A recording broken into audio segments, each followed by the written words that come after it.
This clip is brought to you by SaveWithConrad.com.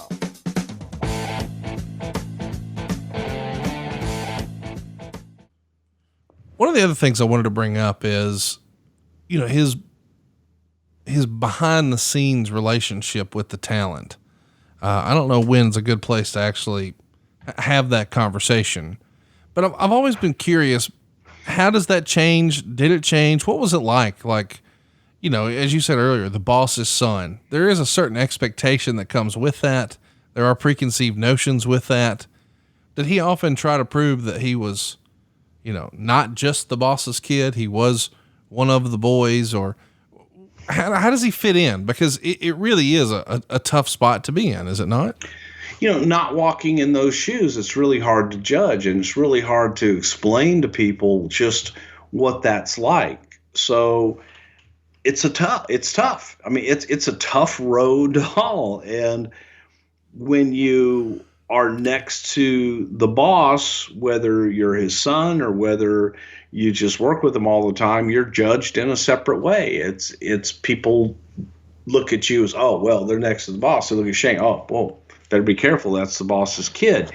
And for Shane, I think Shane was just trying to be his own man. Shane just wanted to be Shane.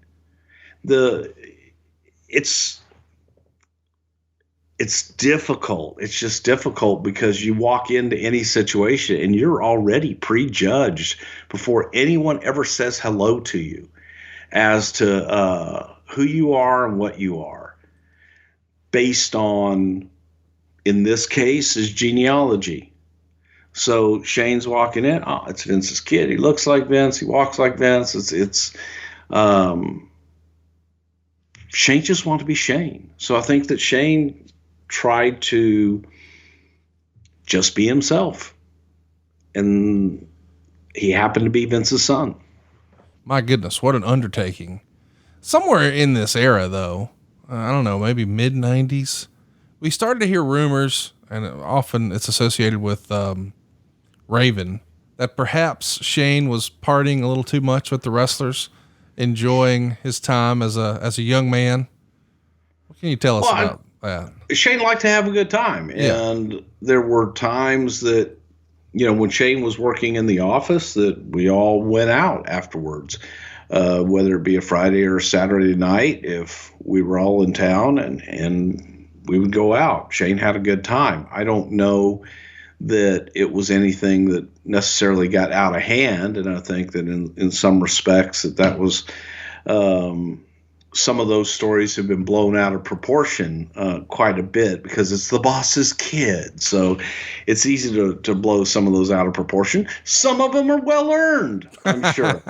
But again, safety first. It's as we would later deem him, Mr. Safety. I know that whenever Shane and I would go out, it would be a little too late. And if there were alcoholic beverages involved and things like that, it was like, I'm not letting you get in the car and drive home. So he would stay at my place and stay over just to make sure that, especially if Vince knew that we were going out, it was like, and appreciated that. It wasn't always the most fun telephone call to make at 2:30 in the morning to say, hey, I'm staying at Bruce's. But it was the best phone call to make, to say that, yes, I'm staying at Bruce's. So, yeah, he had a lot of fun, but I don't think any more than anybody else. Did you ever get the uncomfortable call from Vince? God damn it, Bruce. What are you doing to Shane? No, man. Come on. He was a young man. He was out having a good time. If anything, I was, in a lot of respects, protecting him. Yeah, helping him and making sure that he didn't get into any trouble. Hey, it's Conrad Thompson. Thanks for checking out the podcast here on YouTube. Be sure to hit the subscribe button and the notifications bell so you get a notice anytime we upload some new content. And go save yourself some money right now. If you're in a 30-year loan or you have credit card debt, it's not a matter of if I can save you money. It's a matter of how much. Find out right now for free at SaveWithConrad.com.